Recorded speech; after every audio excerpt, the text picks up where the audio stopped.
My name is Detective Michael Torres, Milwaukee Police Department Homicide Division. 22 years on the force, 15 as a detective. I've seen murders, suicides, gang violence, domestic disputes gone fatal. Every dark thing humans do to each other in a city that's seen more than its share of darkness. But nothing, absolutely nothing, prepared me for the night of July 22nd, 1991. That was the night I met Jeffrey Dahmer. And that was the night I found something under his bed that made me question everything I thought I knew about evil, reality, and the limits of human depravity. But I'm getting ahead of myself. Let me start at the beginning. It was a hot Milwaukee summer night, the kind where the humidity wraps around you like a wet blanket, and the city feels like it's breathing its own stale air. I was working the night shift, partnered with Detective Frank Murphy, a veteran cop with 30 years on the job who'd seen everything twice. We were finishing up paperwork on a gang shooting from the previous week when the call came through around 11:45 p.m. Dispatch said 2 patrol officers had picked up a man running down the street with handcuffs on one wrist, partially clothed, claiming he'd escaped from someone trying to kill him. "Probably a domestic," Frank muttered, not looking up from his reports. "Let patrol handle it." But something about the call bothered me. A man running down the street with handcuffs? That wasn't typical domestic violence. That was something else. "Let's take a look," I said, grabbing my jacket. Frank sighed but followed me out to our unmarked Crown Victoria. We drove to the location, North 25th Street, near Marquette University. It was a neighborhood that had seen better days, a mix of old apartment buildings and struggling businesses, the kind of area where people minded their own business and didn't call the cops unless absolutely necessary. We pulled up to find 2 patrol officers, Rolf Muller and Robert Routh, both young guys, maybe late 20s, standing with a thin black man who was visibly shaking and wearing only shorts. One wrist still had a handcuff dangling from it. His name was Tracy Edwards, and he was terrified. "Detectives," Muller said, looking relieved to see us. "This guy's got a crazy story. Says a man in apartment 213 tried to kill him, held him captive for hours, was acting completely insane." "Where's the suspect?" I asked. "Still in the apartment. We were about to go up and talk to him." I looked at Edwards. His fear was genuine. I'd seen enough scared people to know the difference between someone playing games and someone who'd genuinely experienced trauma. His hands were shaking, his eyes were wild, and he kept looking back at the Oxford Apartments building like he expected something to come out of it. "Tell me exactly what happened," I said. Edwards took a shaky breath. "His name is Jeffrey Dahmer. I met him at a mall earlier tonight. He seemed normal. Offered me money to come back to his place and take some pictures. I've done it before, you know, modeling stuff, easy money. But when we got to his apartment, man, something was wrong. Wrong how? The smell. It hit me as soon as we walked in, like something died in there, you know, rotten meat or something. And he got weird, really weird. We were drinking beers and then suddenly he pulled out handcuffs and a knife, said he was going to eat my heart." Frank and I exchanged a look. "He said he was going to eat your heart?" "Yeah, man. I thought he was joking at first, but he wasn't joking. He was dead serious. He cuffed one of my hands and put a knife to my throat, started talking crazy shit about keeping me, about his collection, about how I was going to be with him forever. I managed to punch him when he wasn't expecting it and ran. Been running until your guys picked me up." The story was bizarre, but Edwards wasn't drunk or high. I'd seen enough of both to recognize the signs. This guy was scared and sober, telling us something that had really happened to him. "All right," I said. "We're going up to talk to this Jeffrey Dahmer. Officers, you stay here with Mr. Edwards. Frank, you're with me." We entered the Oxford Apartments, a rundown building with peeling paint and flickering hallway lights. The elevator was broken, so we took the stairs to the 2nd floor. Apartment 213 was at the end of a dimly lit corridor that smelled of mildew and cigarette smoke. I knocked on the door. "Milwaukee Police, open up." After a moment, the door opened. A man stood there, white, early 30s, wearing jeans and a t-shirt. He was slight in build, maybe 150 pounds, with sandy brown hair and glasses. He looked nervous but tried to smile. "Can I help you, officers? Are you Jeffrey Dahmer?" "Yes. We need to talk to you about an incident that occurred here tonight. Can we come in?" Dahmer hesitated, glancing back into his apartment. For just a second, I saw something in his eyes. Not fear exactly, but calculation, like he was trying to decide whether to cooperate or run. "Sure," he said finally, stepping aside. The smell hit me immediately, exactly as Edwards had described. It was a sickly sweet rot smell, like meat left out in the summer heat for too long. I'd smelled decomposition before at crime scenes, but this was stronger, more concentrated. "What's that smell?" Frank asked, his hand instinctively moving toward his service weapon. "Oh, my freezer broke," Dahmer said quickly. "Lost a bunch of meat. Haven't had a chance to clean it out yet." The apartment was small, a studio with a kitchen area, bathroom, and main living space. It was relatively neat for a bachelor pad, which somehow made it creepier. Everything was too organized, too controlled. The windows were covered with sheets, blocking any view from outside. "Mr. Dahmer, we spoke to Tracy Edwards. He says you held him here against his will, threatened him with a knife, put handcuffs on him. Is that true?" Dahmer's expression changed.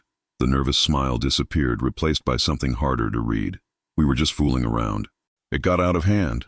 I didn't mean to scare him. I'll apologize if—" "Where are the handcuffs?" I interrupted. "In the bedroom." "Show me." Dahmer led us toward the back of the apartment, moving slowly, deliberately. Every instinct I'd developed in 22 years on the force was screaming that something was very wrong here. The smell was getting stronger, and there were flies, lots of flies, buzzing around near the bedroom door. The bedroom was small and dark.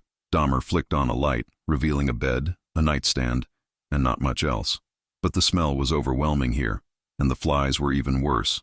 "The handcuffs are in the nightstand," Dahmer said, his voice flat now, the nervousness completely gone. I opened the nightstand drawer. Inside were handcuffs, but also photographs. I pulled them out and felt my blood run cold. They were Polaroids of naked men in various states. Some appeared to be sleeping, others were clearly unconscious or dead. Their bodies were positioned in ways that weren't natural. Some were in pieces. "Frank," I said quietly, "call for backup. Now." Frank took one look at the photos and immediately radioed for additional units. I turned to Dahmer, my hand on my weapon. "You're under arrest. Put your hands behind your back." For a moment I thought he might resist, but then something in him seemed to deflate. He put his hands behind his back without a word, and I cuffed him. "Is there anyone else in this apartment?" I asked. "Anyone alive?" Dahmer looked at me with eyes that were completely empty. "No, they're all dead." Those 3 words made my skin crawl. "They? How many people are we talking about?" He didn't answer. More officers arrived within minutes. We secured Dahmer and started searching the apartment properly. What we found in the next hour would haunt me for the rest of my life. The refrigerator, when we opened it, contained human heads. Severed heads wrapped in plastic bags, preserved like leftovers. My partner Frank, tough guy who'd seen 30 years of homicides, threw up right there in the kitchen. In the freezer, the one Dahmer claimed was broken, were more body parts. A torso, organs, all carefully packaged and stored. But it was what I found under the bed that broke me. I'd been searching the bedroom while other officers processed the kitchen and bathroom. I looked under the bed with my flashlight, expecting maybe more photographs or evidence. Instead, I found a box, a large cardboard box, sealed with duct tape. "Got something here?" I called out. I pulled the box out from under the bed. It was heavy, and when I moved it, I heard liquid sloshing inside. The smell coming from it was indescribable. Beyond rot, beyond death, something that didn't have a name. I cut the tape with my pocket knife and opened the box. Inside was a human head, but it had been modified. The skull had been opened and the brain removed. But that wasn't the worst part. Connected to where the brain stem should be was some kind of device, metal and wires and components I didn't recognize.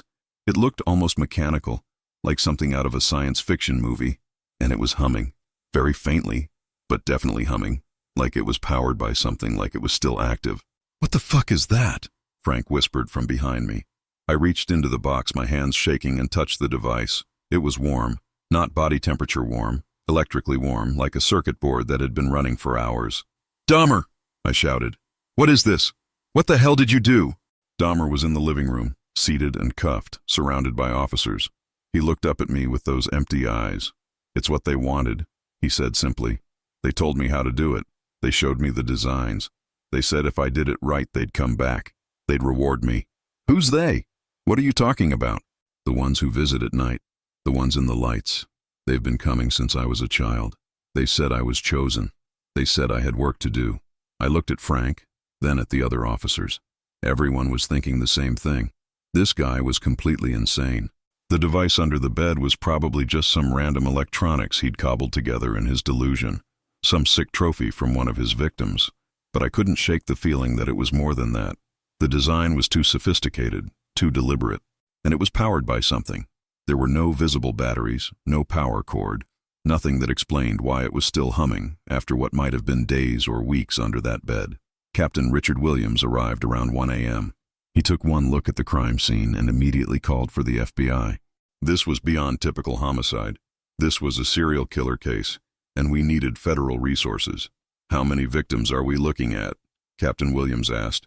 "Unknown," I said.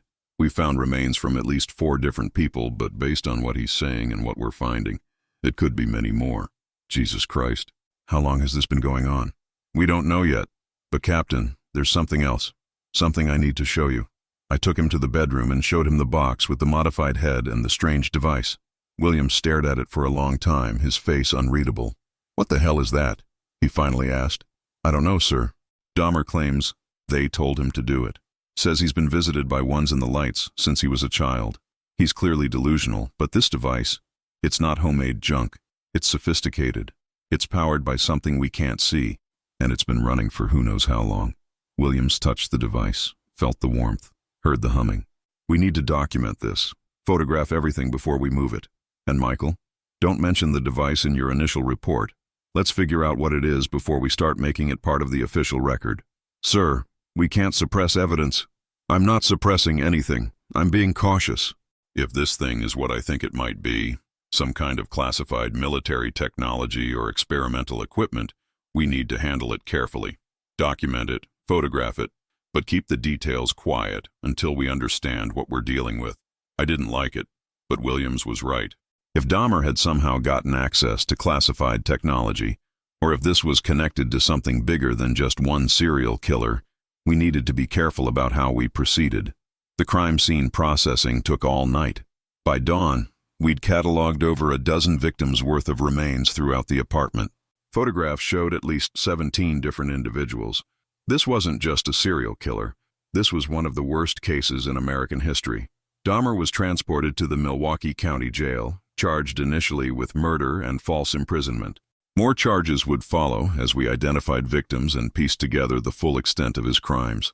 But all I could think about was that device under the bed, the way it hummed, the way it felt warm to the touch, the sophisticated design that suggested knowledge beyond what a random serial killer should possess. In Dahmer's words, "They told me how to do it. They showed me the designs." Who were they? And what had Jeffrey Dahmer really been doing in that apartment? Chapter 2. The Investigation.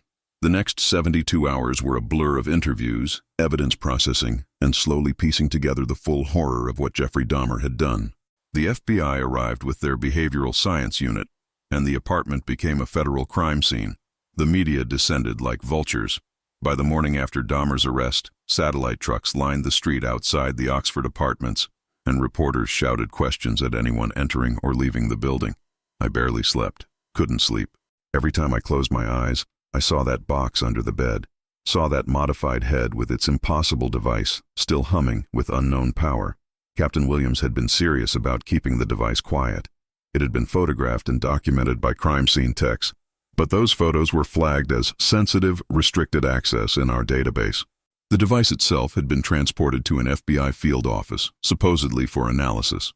When I asked Captain Williams what the analysis had revealed, he told me the results were classified and above my pay grade. That's when I knew something was deeply wrong. Jeffrey Dahmer wasn't just a serial killer. He was connected to something bigger, something that people with more authority than a Milwaukee detective wanted, kept quiet. But I was good at my job. 22 years as a cop had taught me how to investigate when people didn't want me asking questions. So I started digging. The interviews with Dahmer began on July 23rd. I wasn't lead interrogator. That role went to FBI Special Agent Dennis Murphy, a veteran profiler from Quantico. But I was allowed to observe through the one-way glass, watching as they tried to understand what had driven Dahmer to commit such horrific crimes. Dahmer was cooperative, almost eager to talk. He confessed to 17 murders spanning 13 years, from 1978 to 1991. He described his process in clinical detail, how he'd picked up men at bars or malls, brought them to his apartment, drugged them, killed them, and then kept their bodies or parts of their bodies. "I didn't want them to leave," Dahmer explained in that flat, emotionless voice. "If I kept them, they'd always be with me. They'd never abandon me. The psychology was textbook serial killer, fear of abandonment, need for control, objectification of victims. But when Agent Murphy asked about the device, Dahmer's demeanor changed. "You found that?"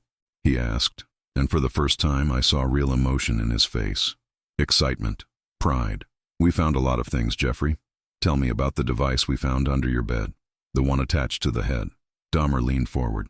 "That was the most important one, the culmination of everything they taught me. The others were practice, experiments. But that one was supposed to work. They said if I got it right, they'd come back for it." "Who are they, Jeffrey?" "The visitors, the ones from the lights. They've been coming to me since I was 8 years old, after we moved to Bath Township in Ohio. I'd wake up at night and see lights outside my window, and then they'd be in my room. Not quite human, but not quite alien either. They said I was special, that I was chosen for important work." Agent Murphy exchanged a glance with his colleague. "Jeffrey, these visitors, can you describe them? Tall, thin, their eyes were too big, and their skin looked gray in the darkness. They didn't talk with their mouths. The words just appeared in my head. They showed me things, taught me things, said humanity was being prepared for the next phase, and I had a role to play." "What role?" "Preparation of vessels. That's what they called it. Human bodies could be modified to serve as containers, hosts for something else. They gave me the knowledge to do it, showed me how to access the brain, how to install the device, how to power it using the body's own electrical impulses. They said if I did it correctly, they'd use the vessels I prepared." Agent Murphy remained professional, but I could see he was disturbed. "Jeffrey, are you telling us you believe aliens instructed you to kill people and install devices in their heads?" "Not aliens. They're not from space. They're from somewhere else. They said they've been here longer than humanity, that they have the right to use us however they see fit. I was just helping them." The interview continued for hours, with Dahmer detailing his methods, his victims, his twisted logic. But whenever the conversation returned to the visitors and the devices, he became more animated, more engaged, as if this was the part of his story that really mattered to him. After the interview, I caught Agent Murphy in the hallway. "Agent Murphy, I need to ask you something off the record." He looked at me warily. "Detective Torres, isn't it?" "Yes, sir. I was the one who found the device under Dahmer's bed.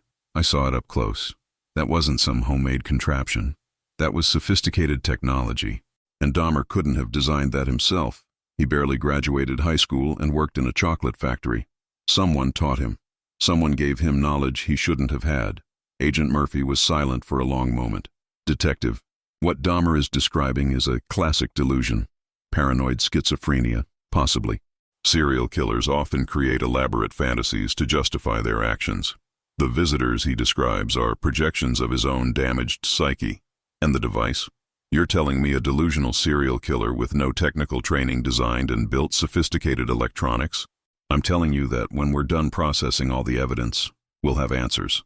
In the meantime, focus on what you can prove. The murders, the victims, the physical evidence. Leave the speculation about visitors and devices to the psychiatric experts." He walked away before I could press further. I could, but his body language told me everything I needed to know. He was hiding something. The FBI knew more than they were saying. I went back to my desk at the precinct and started researching. Jeffrey Dahmer had grown up in Bath Township, Ohio. His childhood had been troubled. Alcoholic mother, distant father, social isolation. But in 1966, when Dahmer was 6, there had been a significant event in the area, a major power outage affecting several counties, accompanied by numerous reports of unidentified lights in the sky.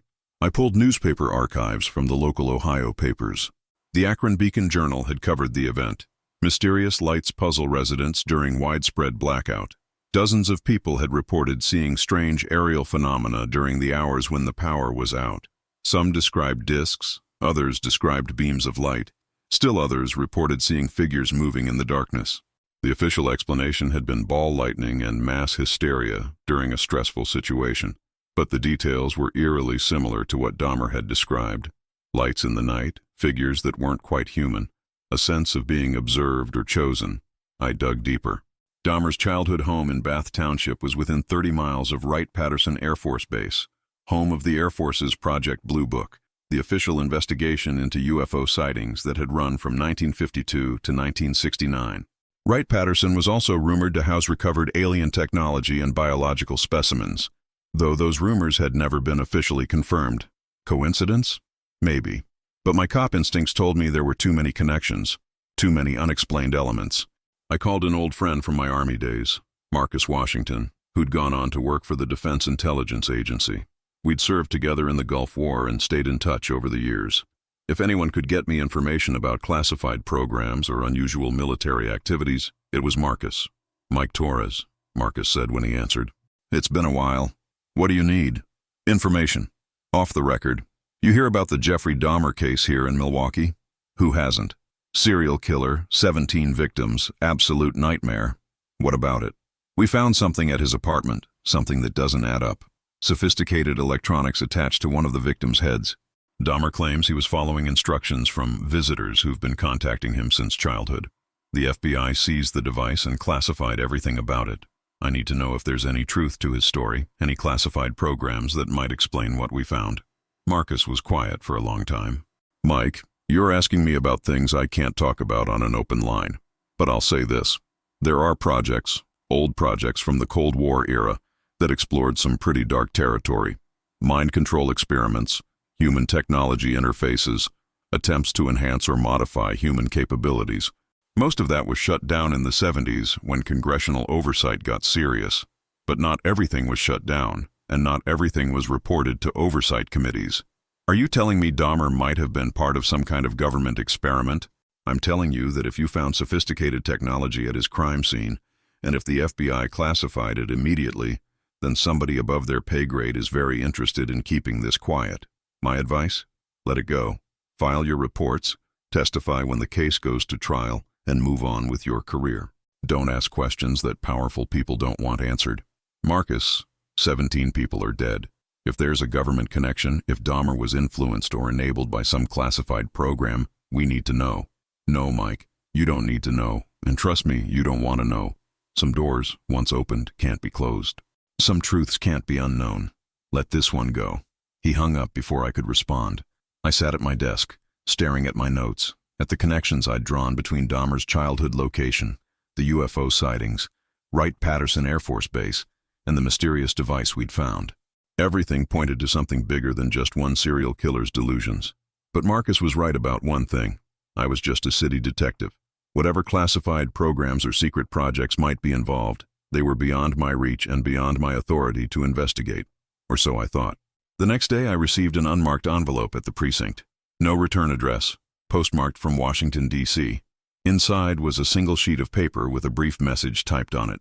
"Detective Torres, you're asking the right questions. Meet me at McGovern's Pub, 8 p.m. tonight. Come alone, don't tell anyone. This is about Dahmer and what you found under his bed. There's more going on than you realize." It wasn't signed. Every cop instinct told me this was a terrible idea. Meeting an unknown contact alone based on an anonymous message was textbook stupidity. It could be a trap, or someone trying to discredit me, or a hoax from a conspiracy theorist who'd heard about the case. But it could also be someone with real information, someone who knew about the classified aspects of the case and wanted to help. I decided to go, but not completely alone. I told Frank Murphy, my partner, not the FBI agent, where I'd be, and asked him to watch from outside, just in case things went sideways. McGovern's Pub was an old Irish bar in downtown Milwaukee, the kind of place where cops and working-class locals drank without the tourist crowd. I arrived at 7:45, ordered a beer I didn't plan to drink, and waited. At exactly 8 p.m., a woman entered. She was in her 50s, wearing a business suit, with short gray hair and sharp eyes that scanned the room before settling on me. She walked directly to my table and sat down without asking. "Detective Torres, thank you for coming. Who are you?" "My name is Dr. Elizabeth Marsh. I'm a cognitive neuroscientist, and until 6 months ago I worked for a Department of Defense contractor doing classified research. I'm here because I know what Jeffrey Dahmer was trying to build under your crime scene, and I know who taught him how to do it." She pulled out a folder and slid it across the table. Inside were photographs, technical diagrams showing the same kind of device I'd found under Dahmer's bed, along with detailed schematics and notations. "Where did you get these?" I asked. "From Project Prometheus." It was a classified DoD program that ran from 1985 to 1990, officially shut down when congressional oversight started asking uncomfortable questions. The project was exploring human-machine interfaces, attempting to create technology that could interface directly with the human nervous system. The ultimate goal was creating enhanced soldiers, humans with technological augmentation that could be controlled remotely. What does this have to do with Dahmer? Everything. Project Prometheus wasn't just doing research in labs with volunteers. They were doing field tests, finding subjects who fit certain psychological profiles, sociopaths, people with violent tendencies, individuals who were already operating outside normal moral boundaries. They'd make contact, provide technical knowledge, and then observe what the subjects did with that knowledge. You're telling me the government deliberately taught serial killers how to build these devices? Not serial killers specifically, but subjects who showed potential for carrying out the experiments that the project wanted done but couldn't officially conduct. It was deniable. If something went wrong, if a subject like Dahmer got caught, the government could disclaim any knowledge. It would just look like a crazy serial killer with delusions about alien visitors. I felt sick. So the visitors Dahmer described, those were DoD operatives? Government agents posing as something else? Possibly. Or possibly Dahmer really did experience something we don't understand. The project files I had access to suggested that at least some of the contact events involved phenomena that couldn't be easily explained. Lights, non-human entities, downloads of information that subjects couldn't have possessed otherwise. The DoD was using these events, piggybacking on them, providing additional guidance to subjects who'd already been contacted by something else. This is insane. You're describing a conspiracy that involves the government, unexplained phenomena, and serial killers as unwitting test subjects. I'm describing what I witnessed during my time with the project. I left because I couldn't be part of it anymore. The ethical violations, the complete disregard for human life, the willingness to let people die just to gather data. It was monstrous. I've been trying to expose the project ever since, but I don't have hard evidence. Everything was compartmentalized. When I left, I took what I could, but it's not enough to prove anything conclusively. Why come to me? Because you found one of their devices. You have physical evidence that shouldn't exist according to the official record, and because Jeffrey Dahmer is alive, in custody, and talking. If we can get him to testify about the nature of his contacts, about who gave him the knowledge to build those devices, we might be able to expose the entire program. I thought about what she was saying. It sounded crazy. Government conspiracies, mysterious visitors, classified programs using serial killers as test subjects. But it also explained all the inconsistencies I'd been noticing.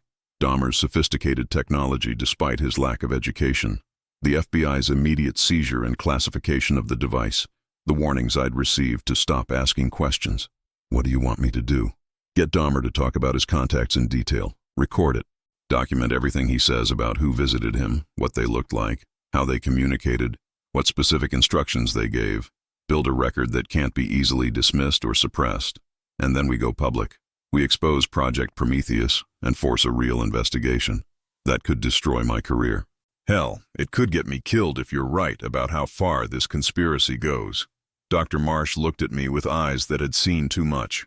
Detective Torres, 17 people are dead because Jeffrey Dahmer was given knowledge and purpose by people who should have been stopping him, not enabling him. How many other subjects are out there?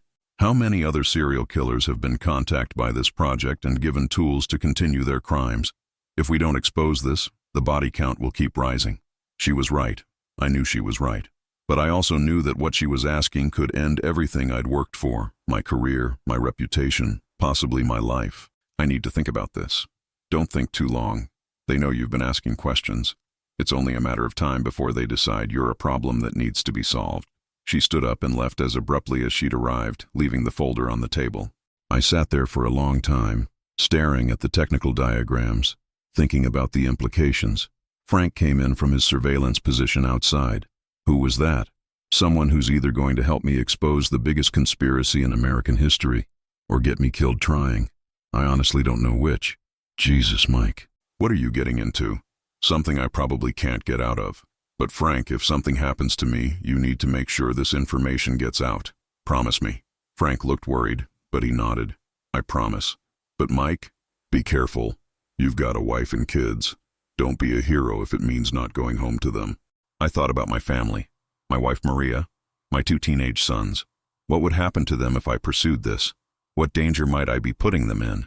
But then I thought about the 17 victims we'd identified so far, and the possibility that more people would die if this wasn't stopped. I made my decision. I would get Dahmer to talk about his contacts. I would document everything, and then I would decide what to do with that information. It was the decision that would change my life forever, and not in ways I could have predicted. Chapter 3. The Interrogation. Getting another interview with Jeffrey Dahmer wasn't easy. The FBI had taken over most of the interrogation process, and they weren't eager to let local detectives have extended access to their prize subject. But I pulled some strings, called in favors, and made it clear that the Milwaukee PD wouldn't be cooperative with federal prosecution unless we were allowed to conduct our own interviews. Captain Williams backed me up, though he pulled me aside first. "Mike, what are you really looking for in this interview?" "Answers, Captain. I want to understand why Dahmer did what he did. I want closure for the victims' families." Williams studied me for a long moment. He was a good cop, 30 years on the force, and he knew when someone wasn't telling him the whole truth. "If this is about that device we found, if you're pursuing some theory about government involvement or conspiracy, you need to drop it. Some battles can't be won, Mike. Sometimes you need to accept that certain questions don't have answers we're allowed to know." "Since when do we let allowed to know determine what we investigate, Captain?" "Since the FBI, the DOJ, and probably the CIA all made it very clear that the device is classified above our clearance level, and that asking questions about it is detrimental to national security. I can't protect you if you keep pushing, Mike. I won't protect you. I've got 2 years until retirement, and I'm not throwing that away on a crusade against the federal government." His honesty was brutal, but not unexpected. Williams was a good captain, but he was also a pragmatist. He knew where the lines were and wasn't willing to cross them. "I understand, Captain. This interview is just about understanding Dahmer's psychological state. Nothing more." He didn't believe me, but he authorized the interview anyway. I sat across from Jeffrey Dahmer in an interrogation room at the Milwaukee County Jail. He was dressed in an orange jumpsuit, hands cuffed to the table, looking tired but oddly peaceful. Arrest had brought him a kind of relief. No more hiding, no more pretending to be normal. "Detective Torres," he said, "I wondered if you'd come back. I need to understand some things, Jeffrey. Things that don't add up about your case." "The visitors," he said immediately. "That's what you want to know about. No one else will talk about them. The FBI just wants to know about the murders, the victims. But you found the device under my bed. You saw what I was working on. You know there's more to this than just killing. Tell me about the first time they contacted you."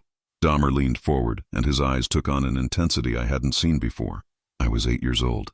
We'd just moved to Bath Township, Ohio. My parents were fighting a lot. My mother had mental health problems. My father was always working.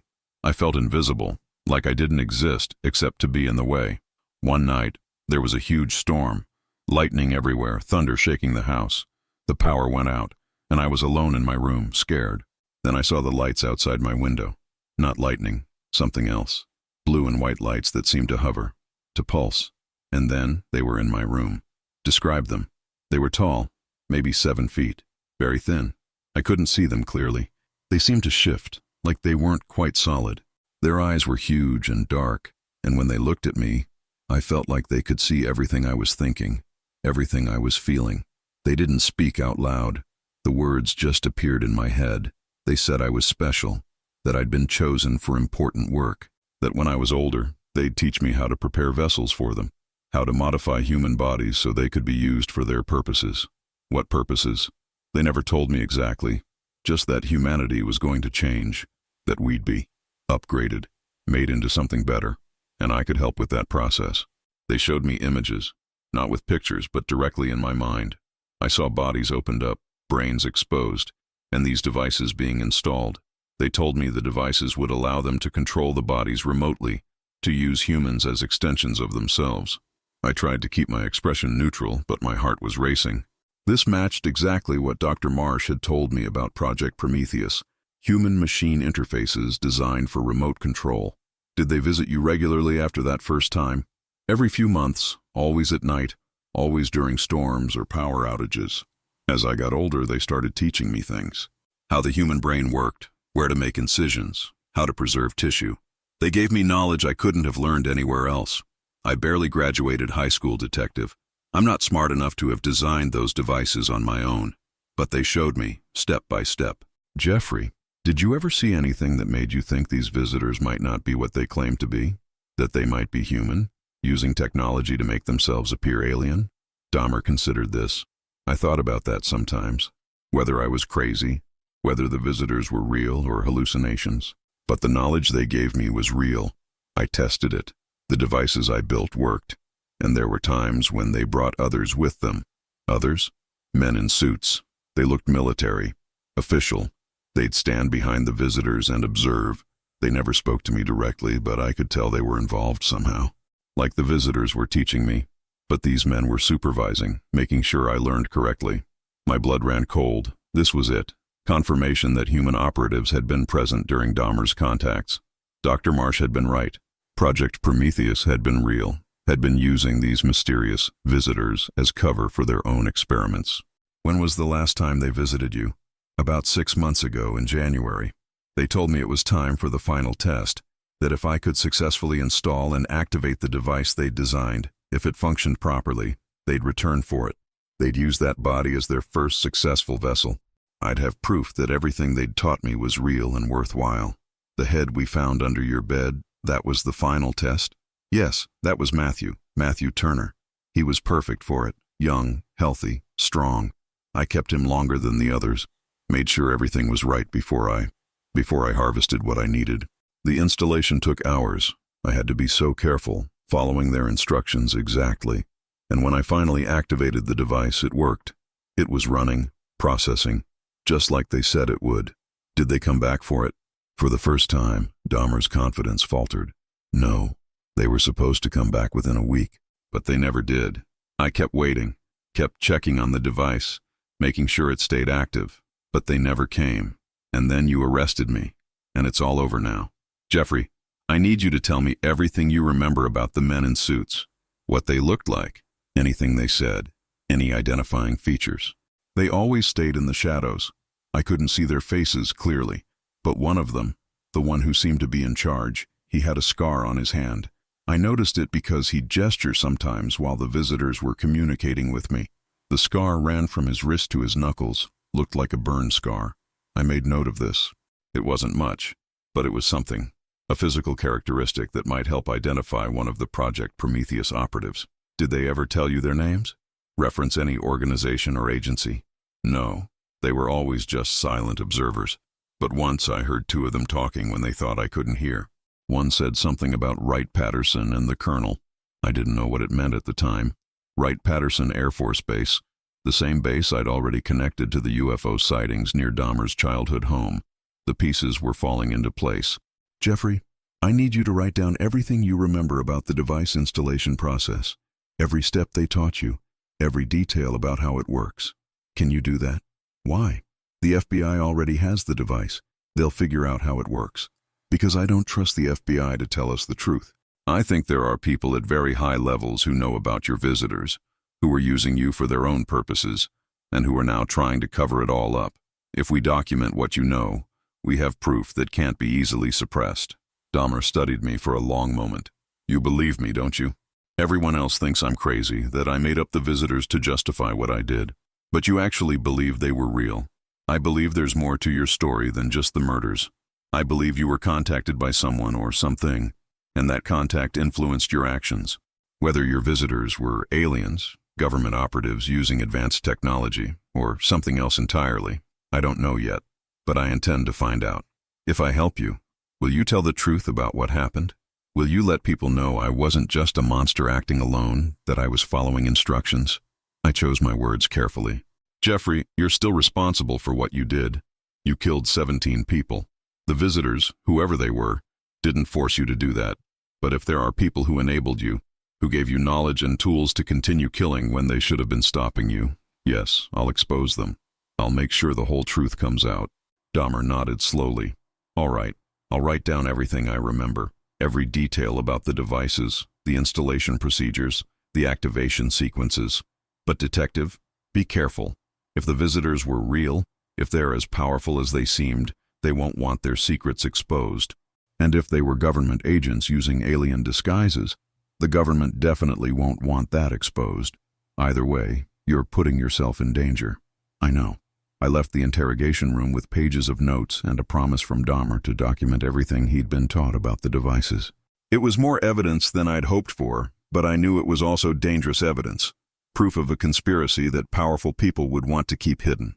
When I got back to the precinct, Frank was waiting for me with a worried expression. "Mike, we've got a problem. While you were interviewing Dahmer, someone broke into your house." Maria called, said the place was tossed, drawers emptied, files scattered, computer taken. They didn't steal jewelry or cash, just anything that might have been related to your work. My stomach dropped. "Is Maria okay? The boys?" "They're fine. They weren't home when it happened." "But Mike, this wasn't a random burglary. Someone was looking for something specific. They were looking for your case files on Dahmer. Did they find anything?" "I don't know. What did you have at home?" "Copies of some crime scene photos, my personal notes, the technical diagrams Dr. Marsh gave me." I felt sick. If those diagrams were gone, I'd lost one of my best pieces of evidence for Project Prometheus. "Mike, you need to pull back from this. Whoever broke into your house, they're sending a message. Back off, or next time it won't be an empty house they target." He was right. I'd crossed a line, and now people I cared about were in danger. But I'd also come too far to stop now. I need to hide my family, get them somewhere safe until this is over. Where? If these people are government, they've got resources we can't match. I thought for a moment. My brother-in-law has a cabin in northern Wisconsin. Off the grid, no utilities, accessible only by boat. It's where he goes hunting every year. I'll send Maria and the boys there for a few weeks. They'll be safe. And what are you going to do? Finish what I started. Get the rest of Dahmer's testimony. Compile all the evidence. And then figure out how to expose this without getting myself killed. That night I moved my family to the cabin. Maria was scared but understood the severity of the situation. My sons were confused, thought this was some kind of adventure, didn't understand that their father had stumbled into something that might get all of us killed. "How long?" Maria asked as I prepared to leave. "A few weeks, maybe less. Once the story breaks, once the evidence is public, there's no reason to target us anymore. And if the story doesn't break, if they stop you..." I kissed her, held her tight. "Then Frank has instructions to get you and the boys out of the country. New identities, new lives. I've set aside money, made arrangements. You'll be taken care of." She was crying. "I don't want money or arrangements. I want you to come home. I will, I promise. But I have to see this through. 17 people are dead, Maria. Maybe more if there are other subjects like Dahmer out there. I can't walk away from that." I left them at the cabin with enough supplies for a month and a shotgun for protection. It was the hardest thing I'd ever done, but it was necessary. When I returned to Milwaukee, I found a message waiting for me at the precinct. Another unmarked envelope, this one hand-delivered to the front desk. The officer on duty said a man in a suit had dropped it off and left without giving a name. Inside was a single sheet of paper with a typed message. "Detective Torres, you're in over your head. Project Prometheus is classified at the highest levels.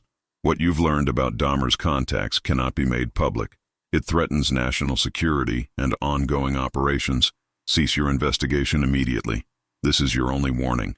Continued pursuit will result in consequences you cannot anticipate or survive." It wasn't signed, but it didn't need to be. The message was clear. Powerful people knew what I was doing and wanted me to stop. I had a choice to make.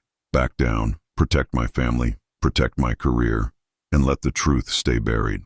Or push forward, expose the conspiracy, and accept whatever consequences came with that choice. I thought about Jeffrey Dahmer sitting in his cell, writing down everything he'd been taught by the visitors and their human handlers. I thought about the 17 victims whose deaths had been enabled by people who should have been protecting society, not weaponizing serial killers. And I thought about Dr. Elizabeth Marsh, who'd left her career and probably put herself in danger to try to expose the truth. I made my decision. I called Dr. Marsh from a payphone using the number she'd given me. "They broke into my house," I told her, "and I received a threat. They want me to back off. Are you going to?" "No, but I need your help. I have Dahmer's testimony. I have the connection to Wright Patterson. I have evidence of the conspiracy. But I need to know how to go public with it in a way that can't be suppressed or discredited. Meet me tomorrow. Same place, 2 p.m. I've been working on a plan, but it's risky. If we do this, there's no going back. I'm already past the point of no going back. Then we do this together. And detective, bring everything you have. Every piece of evidence, every note, every photograph. We're going to need it all." I spent that night making copies of everything. Dahmer's testimony, my case notes, the technical diagrams from Dr. Marsh, photographs of the crime scene including the device under the bed. I made multiple copies, stored them in different locations, gave sets to Frank with instructions on where to send them if something happened to me. By the time I met Dr. Marsh the next day, I had a briefcase full of evidence that could potentially bring down one of the most classified programs in U.S. government history. But as I walked into McGovern's pub, I noticed something that made my blood run cold. There was a man at the bar, wearing a suit, with his hands visible as he raised his beer glass. On his left hand, running from wrist to knuckles, was a distinctive burn scar. One of the Project Prometheus handlers was here, and he was watching us. Chapter 4. The Conspiracy Exposed. I froze in the doorway of McGovern's pub, my hand instinctively moving toward my service weapon. The man with the burn scar noticed my reaction and smiled slightly, raising his beer glass in a mock toast. He was in his 50s, gray hair cut military short, with the kind of bearing that screamed government operative. Dr. Marsh was already seated at our usual table in the back. She hadn't noticed the man yet. I made my way over to her, keeping the man in my peripheral vision. "We have a problem," I said quietly as I sat down. "Don't look now, but there's a man at the bar with a burn scar on his left hand." Dahmer described someone exactly like that as one of the handlers who supervised his contacts with the visitors. Dr. Marsh went pale. "They know about our meetings. They know about everything. Question is, what do they want? If they wanted to stop us permanently, we'd already be dead. So why the intimidation? Why let us see him? To make us panic. To make us do something stupid." She leaned forward. "Stick to the plan. We have a meeting with Tom Brokaw's producer at NBC News in 6 hours. If we can get our evidence to national media, if we can get the story on television, it becomes much harder to suppress. You really think NBC will run a story about a classified government program that allegedly weaponized serial killers? They'll think we're conspiracy nuts. Not if we present it right. Not if we have documentation, multiple sources, physical evidence. I have documents from Project Prometheus. You have Dahmer's testimony and the device. Together, it's compelling enough to at least warrant investigation." The man with the burn scar stood up from the bar and walked toward our table. My hand moved to my weapon, but he held up both hands in a peaceful gesture. "Detective Torres, Dr. Marsh. I'm not here to threaten you. I'm here to talk." "Who are you?" I asked, my hand still near my gun. "Colonel Richard Brennan, Defense Intelligence Agency. I'm one of the people you've been investigating. And before you do something that can't be undone, I think you need to hear the whole story." "The whole story? You mean the story of how the government deliberately enabled a serial killer? How you used Jeffrey Dahmer as a test subject for illegal human experiments?" Brennan pulled up a chair and sat down, uninvited. "It's more complicated than that. And if you go to NBC with half-truths and incomplete information, you're going to cause damage that extends far beyond exposing one classified program." "I'm listening," Dr. Marsh said. "But this better be good." Brennan looked around the pub, making sure no one was close enough to overhear, then spoke in a low voice. "Project Prometheus was real. Dr. Marsh has that part right. But it wasn't what she thinks it was. It wasn't about creating enhanced soldiers or remote-controlled humans. It was about containment." "Containment of what?" I asked. "Of something we discovered in 1947. Something that crashed in Roswell, New Mexico, and several other locations around the same time. We recovered technology, yes? We recovered biological specimens. But we also discovered something else. That the entities operating those craft had been visiting Earth for a very long time. And some of them had an agenda that wasn't compatible with human survival." Dr. Marsh shook her head. "You're going to claim this is about aliens? That you had to enable serial killers because of extraterrestrials?" "Not enable, monitor, track, study. Certain individuals, people with specific psychological profiles, were being contacted by these entities. The entities were conducting experiments, testing human subjects, attempting to create hybrid interfaces between human biology and their technology. We couldn't stop the contacts. They happened during windows we couldn't control, often during electromagnetic disturbances like storms or power outages. But we could monitor them. We could try to understand what the entities were doing and why." "And Jeffrey Dahmer," I asked, "was one of dozens of contact subjects we were tracking. When the entities started teaching him to build the devices, we had a choice: intervene and stop him, which would have alerted the entities that we were monitoring their activities, or let it continue and gather intelligence about what they were trying to accomplish." "So you let him kill 17 people for intelligence gathering?" Brennan's expression was pained. We didn't let him do anything. We monitored. We documented. We tried to understand the technology and the purpose behind it. But Dahmer made his own choices. The entities gave him knowledge, yes, but he chose to use that knowledge to kill. He chose to pursue his violent fantasies. We're not responsible for his actions. Bullshit, Dr. Marsh said flatly. You could have arrested him after the first murder. You could have intervened when you saw him building the devices. Instead, you watched and took notes while people died.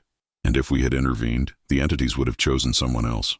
They've been doing this for decades, maybe centuries. Dahmer wasn't the first subject, and he won't be the last. By monitoring him, we learned valuable intelligence about the devices, about the entities' plans, about what they're trying to accomplish on Earth. Which is what? I demanded. What are they trying to accomplish? Brennan hesitated, as if deciding how much to reveal. They're preparing, creating infrastructure for something larger. The devices Dahmer was building. They're nodes in a network. If they'd been activated properly, if the entities had returned for them as planned, each device would have become part of a distributed system. A network of modified humans, all connected, all controllable. For what purpose? We don't know exactly. But based on communications we've intercepted and technology we've analyzed, we believe they're preparing Earth for colonization. Not in a conventional sense, they don't need our planet for resources. But they need human bodies as interfaces, as tools for operating in our reality. The devices are the first step in that process. I felt sick. If Brennan was telling the truth, then the implications were staggering. How many subjects are there? How many people like Dahmer are being contacted? We're tracking 43 active subjects in North America alone. Globally, the number might be in the hundreds. Most are under surveillance. Some we've managed to recruit into controlled programs. But a few, like Dahmer, operate independently, following the entity's instructions without our knowledge or oversight. And you're okay with this? You're okay with allowing people to be used as test subjects for an alien colonization program? Of course I'm not okay with it, Brennan snapped. But what's the alternative? We can't fight them directly. Their technology is centuries beyond ours. We can't prevent the contacts from happening. The best we can do is monitor, learn, and try to develop countermeasures. Project Prometheus was trying to do exactly that. Understand the devices well enough to disable them, to prevent the network from forming. So what happened? Dr. Marsh asked. Why was the project shut down? Congressional oversight discovered fragments of what we were doing. Not the full picture, but enough to ask uncomfortable questions about human experimentation and ethics. We had to officially shut down the program, but the work continued under different names, different budget lines. It never really stopped. It couldn't. The entities are still out there, still making contact, still building their network. We have to keep monitoring. And what about Dahmer? I asked. What happens to him now? He'll be convicted, sentenced to life in prison. The device evidence will remain classified. The victims' families will never know the full truth. It's tragic, but it's necessary for national security. Necessary for covering your asses, you mean? I said. You're going to let a serial killer take the fall for government negligence. You're going to bury evidence of extraterrestrial contact because it's embarrassing. I'm trying to prevent mass panic, Brennan said. If the public learns that hostile aliens are actively present on Earth, conducting experiments on humans, preparing for some kind of colonization, what do you think happens? Religious institutions collapse. Social order breaks down. People demand government action we're not capable of providing. It's not about embarrassment, detective. It's about maintaining stability while we work on solutions. Who else knows about this? Dr. Marsh asked. How high up does this go? High enough. The president receives briefings. Joint chiefs are aware. Intelligence agencies coordinate on monitoring and response. But it's highly compartmentalized. Most people involved know only small pieces. Very few have the full picture. And you're telling us this why? I asked. Why reveal classified information to people you've been threatening? Because I need your help, Brennan said simply. The device you found under Dahmer's bed, it's still active, still running. And we've detected signals from it, transmissions going out on frequencies we can't block. The entities know we have it. They're trying to retrieve it. And we don't know what happens if they succeed. I exchanged a glance with Dr. Marsh. You want us to help you instead of exposing you. I want you to understand the stakes. If you go public with this, if you force full disclosure of the extraterrestrial presence, you'll cause exactly the kind of social disruption the entities want. You'll weaken human civilization at the exact moment we need to be strong and unified. Help us instead. Work with Project Prometheus. Use your investigative skills and Dr. Marsh's scientific knowledge to help us understand and counter the entity's plans. Work with the people who let 17 people die? I shook my head. Not a chance. Then you're condemning millions to the same fate. Because this doesn't end with Dahmer, detective. This is just beginning. And when the entities make their move, when they activate their network and begin full colonization operations, you'll wish you'd helped us prepare. Brennan stood up, placed a business card on the table. That number reaches me 24 hours a day. When you're ready to discuss this seriously, call me. But don't take too long. The entities won't wait for you to catch up. He walked out of the pub, leaving Dr. Marsh and me sitting in stunned silence. Do you believe him? She finally asked. I don't know. Parts of it make sense. It explains why the government has been tracking UFOs and abductions for decades, why they've been so secretive. But it could also be a very elaborate story designed to make us complicit in the cover-up. What do we do? I looked at the business card Brennan had left. Then I looked at my briefcase full of evidence. Evidence that could expose the conspiracy but might also cause the social disruption Brennan had warned about. We keep our meeting with NBC, I said. But we're careful about what we reveal. We expose Project Prometheus and the government's role in monitoring Dahmer. But we hold back on the extraterrestrial angle until we're sure it's real and not just another layer of disinformation. And if it is real, if there really are entities out there building a colonization network, then we figure out how to fight them. But we do it in the open, with public support, not hiding behind classified programs and letting people die for intelligence gathering. We left the pub and headed to Chicago for our meeting with the NBC producer. But as we drove, I couldn't shake the feeling that we were being watched, that every move we made was being monitored by people, or entities, who had resources and capabilities far beyond anything I'd encountered in 22 years of police work. The NBC meeting was scheduled for 8 p.m. at a hotel near O'Hare Airport. The producer, a woman named Sandra Kelly, had been intrigued by Dr. Marsh's initial pitch about government experimentation and serial killers, but as we laid out our evidence, the documents, the photographs, Dahmer's testimony, her expression shifted from interest to concern. This is incredible, she said, spreading out the photographs of the device we'd found under Dahmer's bed. If this is authentic, if you can prove the government was involved in enabling Dahmer's crimes, this is Watergate-level scandal. It's authentic, I said. I pulled that device out from under his bed myself. I documented the crime scene. Everything here is real. But you're saying the device is now classified, in federal custody. We can't examine it independently. We have to take your word that it exists and that it's as sophisticated as you claim. You have the photographs. You have my testimony as the arresting officer. You have Dr. Marsh's inside knowledge of Project Prometheus. You have Jeffrey Dahmer's detailed confession about being contacted and taught by unknown operatives. That's more corroboration than most investigative stories start with. Sandra looked at her notes, clearly conflicted. I need to run this up the chain. A story this big, this sensitive, it needs approval from the network president. And honestly, detective, I'm worried about the national security implications. If this really is classified, if we're exposing ongoing intelligence operations, we could face federal prosecution. So you're backing down? Dr. Marsh asked, disappointed. I'm being realistic. NBC isn't going to air a story that could result in federal charges and get our broadcast license revoked. But I know someone who might be interested, someone who doesn't answer to corporate oversight the same way we do. She pulled out her phone and made a call.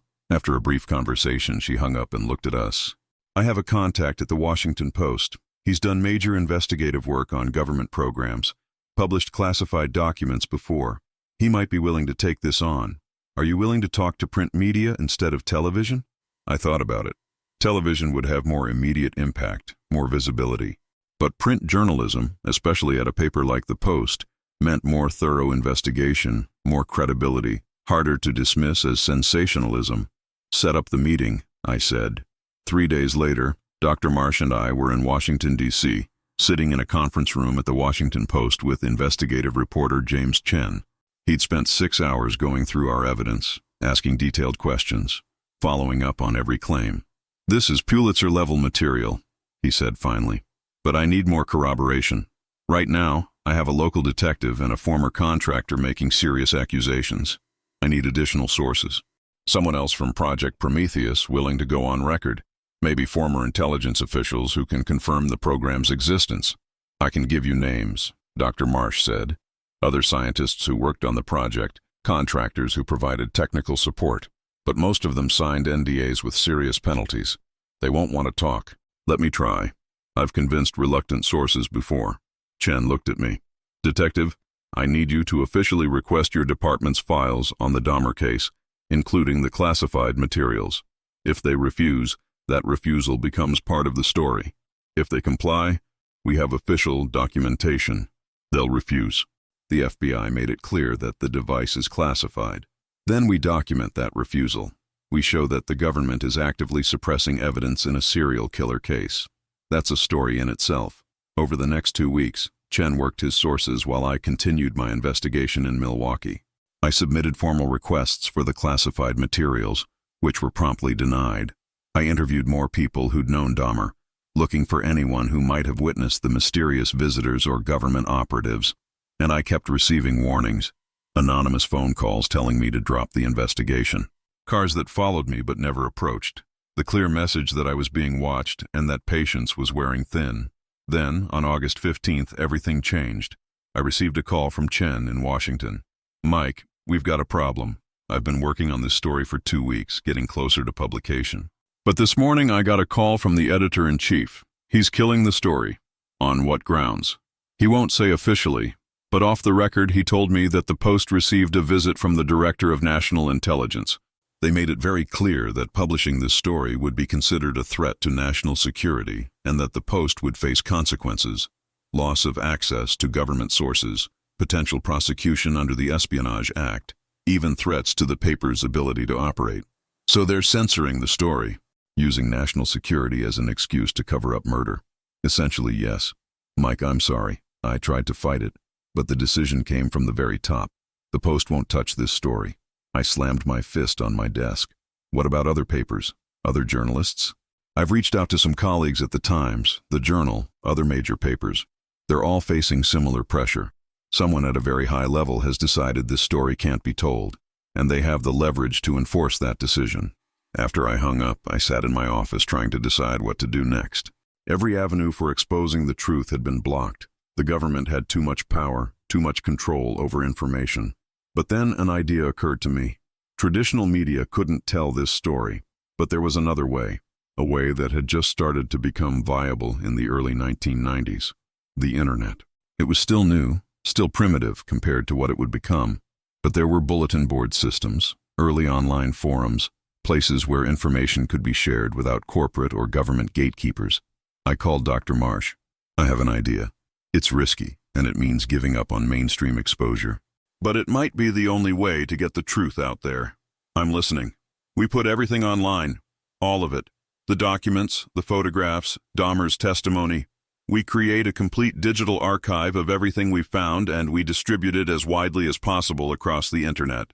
It won't have the immediate impact of television or the credibility of the Washington Post, but it will be out there. It can't be censored or suppressed once it's distributed widely enough. Do you know how to do that?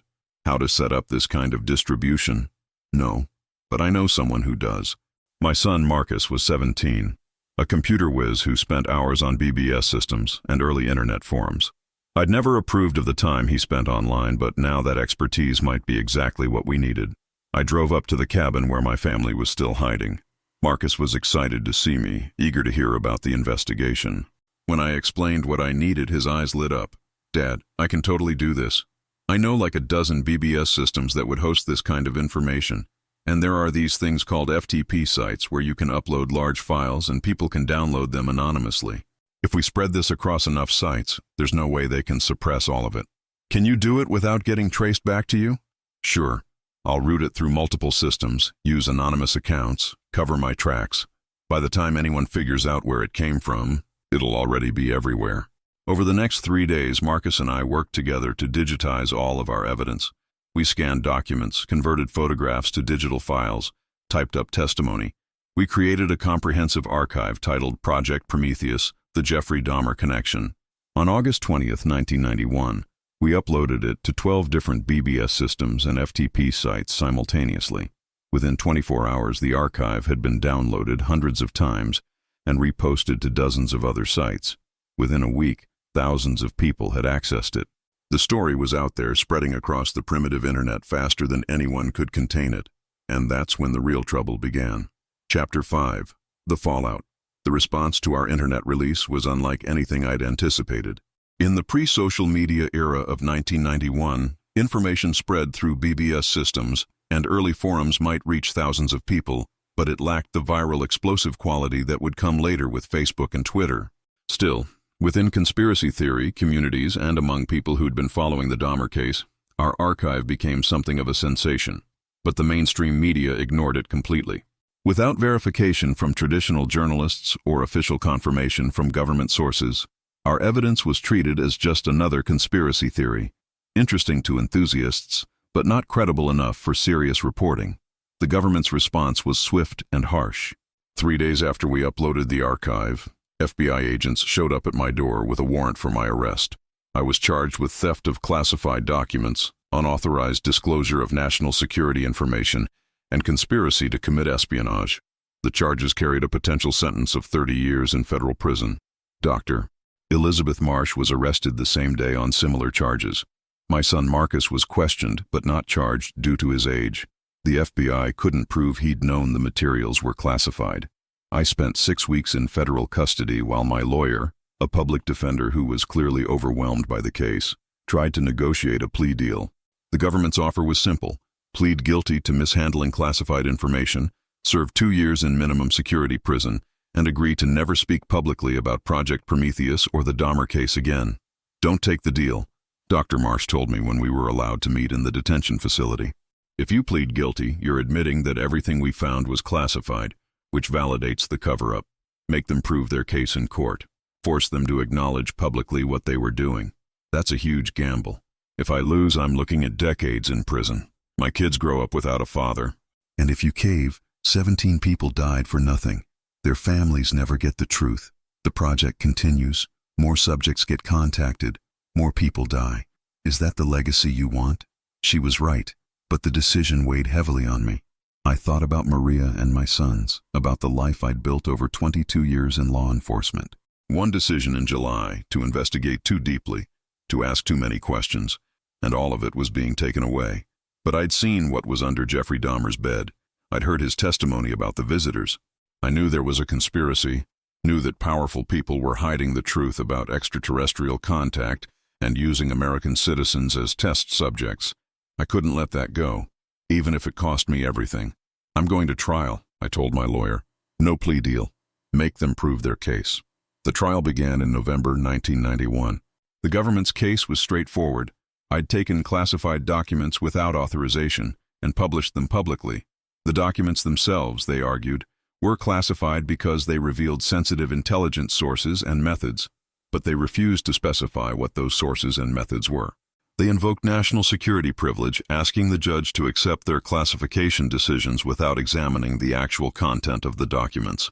My lawyer argued that the classification was retroactive and improper, that the documents I'd found at Dahmer's crime scene hadn't been marked classified at the time, and that the government was using classification to cover up criminal negligence and human rights violations. Your Honor, my attorney argued, the prosecution wants you to send my client to prison for exposing a program that enabled a serial killer. They want to punish him for documenting evidence that the government monitored Jeffrey Dahmer's crimes and did nothing to stop them. That's not national security, that's covering up government misconduct. The prosecution countered, Your Honor, this case isn't about Jeffrey Dahmer's crimes. Those crimes are being prosecuted separately in state court.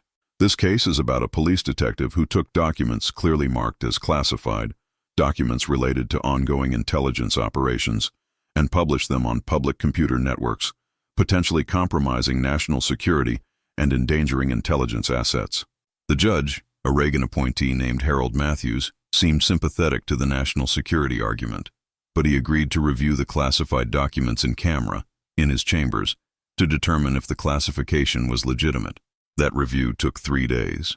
When Judge Matthews returned with his decision, his expression was troubled. I've examined the documents in question, he said. I've reviewed the government's justification for classification, and I have to say, I'm deeply disturbed by what I've found. However, I'm also bound by precedent regarding national security privilege. The government has demonstrated that these documents relate to ongoing intelligence operations and that their disclosure could harm national security. Therefore, I'm ruling that the classification was proper and that Detective Torres violated the law by disclosing them. My heart sank. But Judge Matthews wasn't finished. However, I'm also ruling that the government's conduct in this matter has been troubling. The evidence suggests that federal agencies were monitoring a serial killer and failed to intervene to prevent murders. That's not intelligence gathering. That's criminal negligence at best, conspiracy at worst. While I'm bound to uphold the classification of these documents, I'm also recommending that Congress investigate the program that Detective Torres exposed. The American people deserve to know if their government enabled a serial killer in the name of national security. It was a small victory in a losing battle. I was convicted on 2 counts of unauthorized disclosure of classified information and sentenced to 18 months in federal prison. Dr. Marsh received the same sentence. But Judge Matthews' recommendation did have an impact. Several members of Congress, particularly those on intelligence oversight committees, began asking questions about Project Prometheus. They demanded briefings, requested documents, and launched preliminary investigations. The government's response was to classify everything even more heavily and to claim that congressional oversight had been properly notified all along. They just couldn't remember being notified due to the compartmentalized nature of the program. It was bureaucratic gaslighting at its finest, and it mostly worked. I served my sentence at a minimum security federal prison in Pennsylvania. It was the longest 18 months of my life, away from my family, away from my career, knowing that I'd sacrificed everything, and the truth was still being suppressed. Jeffrey Dahmer, meanwhile, was convicted in state court of 15 murders in Wisconsin and sentenced to 15 consecutive life terms. The judge specifically noted that Dahmer would never be released. The device found under his bed was never mentioned in his trial. It remained classified, just another piece of evidence that disappeared into the black box of national security. I was released in May 1993. My marriage had survived, though it was strained. My sons were angry and confused about why their father had been in prison. My career in law enforcement was over. I'd been fired from the Milwaukee PD and would never work as a cop again. Dr. Marsh and I stayed in contact. She'd been released a month before me and had moved to California, where she was writing a book about Project Prometheus. She'd changed names and identifying details to avoid legal problems, presenting it as speculative fiction rather than factual reporting. But anyone who read it carefully would recognize the truth beneath the fictionalized surface. I tried to rebuild my life. I got a job doing private security, which was about the only work available to a former cop with a federal conviction. I tried to be a good husband and father. I tried to forget about the device under the bed, about the visitors, about the conspiracy that had destroyed my career. But I couldn't forget. And in November 1994, I got a reminder that the story wasn't over. Jeffrey Dahmer was murdered in prison by a fellow inmate. The official explanation was that another prisoner, Christopher Scarver, had beaten Dahmer to death during a work detail. Scarver claimed he'd been disgusted by Dahmer's crimes and had acted alone. But when I read the details of the killing, something bothered me. Scarver had beaten Dahmer with a metal bar from exercise equipment, striking him repeatedly in the head. The injuries were described as catastrophic and precisely targeted, not the random violence of an angry prisoner, but the calculated destruction of specific areas of the brain. I called Dr. Marsh. "Did you see the news about Dahmer?" "I did, and I had the same thought you're probably having. Someone wanted him silenced permanently. Scarver claims he acted alone, but the precision of the attack. It's too convenient. Dahmer gets murdered right when congressional interest in Project Prometheus was starting to gain traction again. What can we do about it? We're both convicted felons with zero credibility. No one's going to listen to us claiming the government assassinated Dahmer." She was right. But I started digging anyway, using the investigative skills I'd developed over 22 years as a cop. I looked into Christopher Scarver's background, his transfer to the prison where Dahmer was held, any unusual contacts or communications he might have had. What I found was circumstantial but suggestive. Scarver had been transferred to Columbia Correctional Institution, the same facility holding Dahmer, just 6 months before the killing. The transfer had been requested by federal authorities, supposedly for administrative reasons.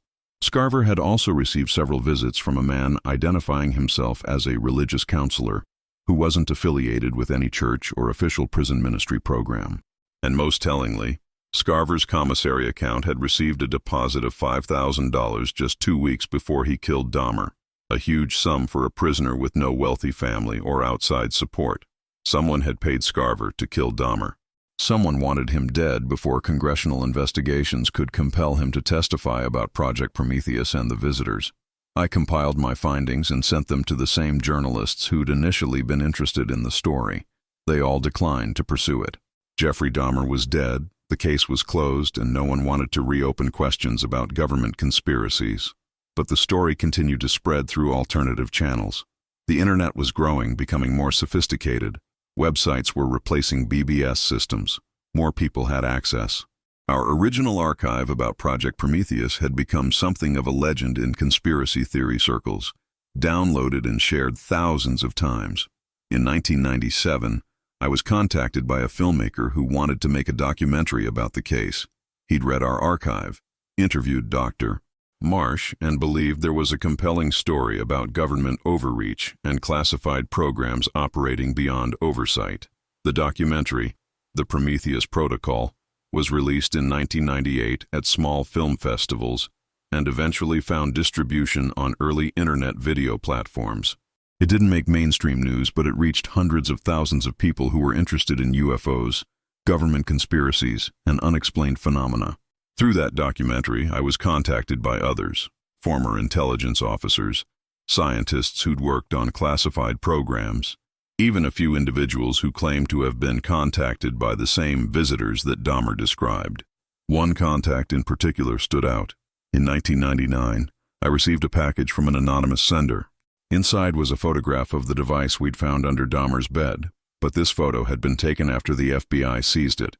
The device was opened, its internal components visible, and attached to the photo was a handwritten note. Detective Torres, this is what they found when they analyzed the device. The technology is not terrestrial. The power source operates on principles our science can't explain. The processing capability exceeds anything we can manufacture. Dahmer was telling the truth. The visitors were real, and Project Prometheus was trying to understand them, not control them. The threat is real. The colonization program is ongoing. We're still monitoring subjects. We're still finding devices. And we still don't know how to stop what's coming. A friend. I showed the photo and note to Dr. Marsh. She examined it carefully, comparing it to the photos we'd taken at the crime scene. This is authentic, she said. This is definitely the same device. And these internal components, I've never seen anything like them. This technology is decades beyond what we were working with at Project Prometheus. If this is what Dahmer built following instructions from the visitors, then they're far more advanced than we realized. So what do we do with this information? Same thing we've been doing. We document it, we share it, we try to wake people up to what's really happening. Most won't believe us, but some will. And maybe, if enough people are aware, if enough people are watching, it becomes harder for this colonization program to proceed unnoticed. Over the next decade, I continued investigating and documenting.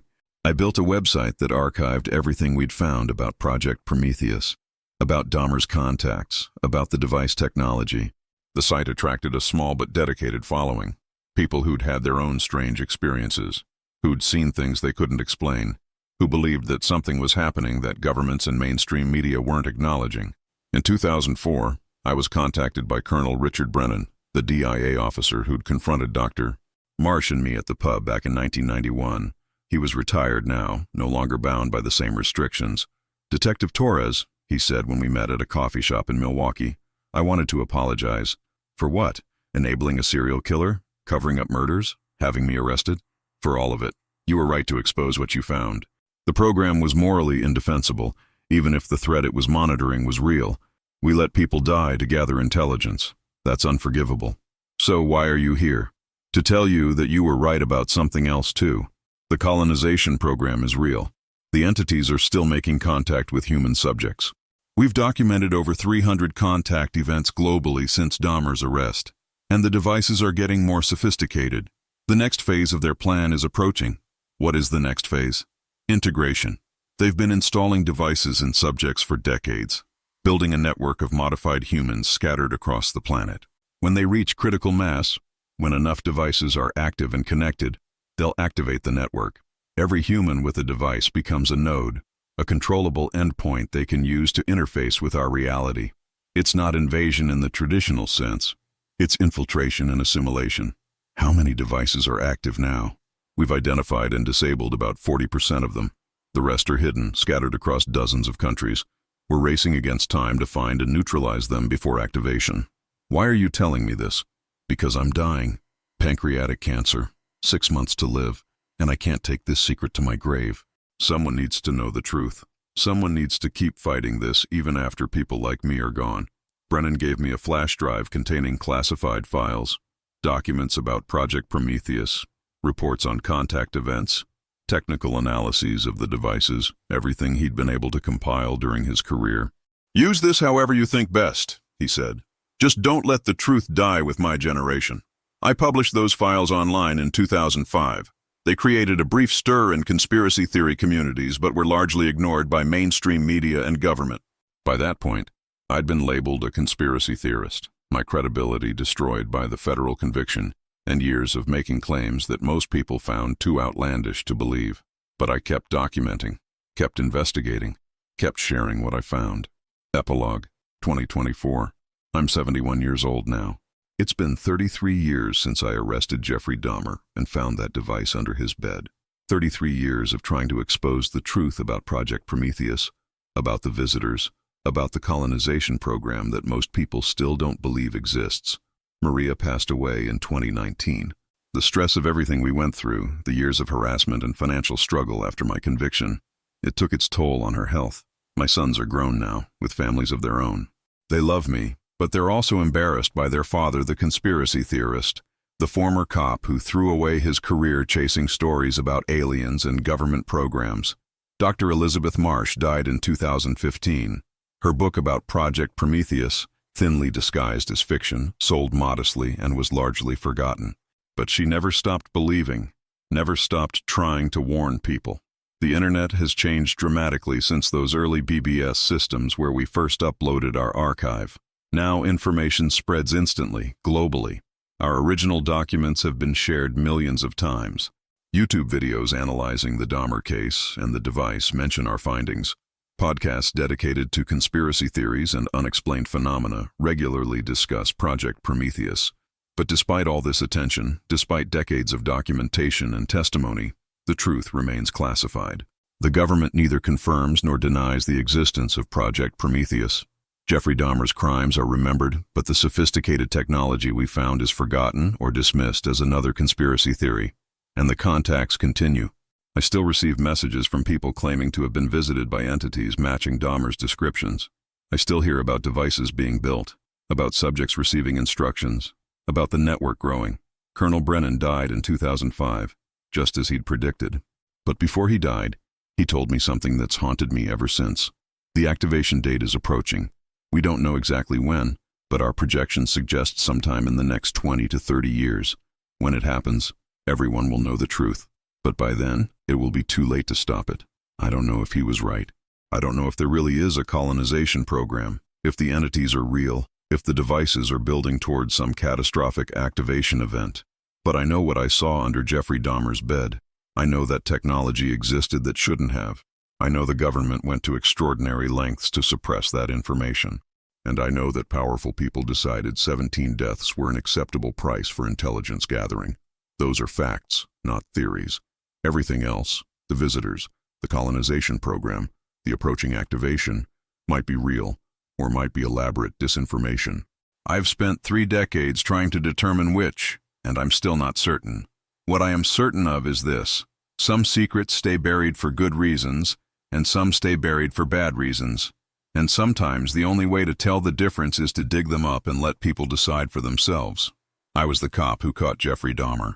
What I found under his bed made me quit the force, cost me my career, destroyed my reputation, and consumed the rest of my life. And I'd do it all again, because 17 people died, and they deserve to have their full story told. Because if there is a threat, whether from extraterrestrial entities or from government programs operating beyond oversight, people have a right to know.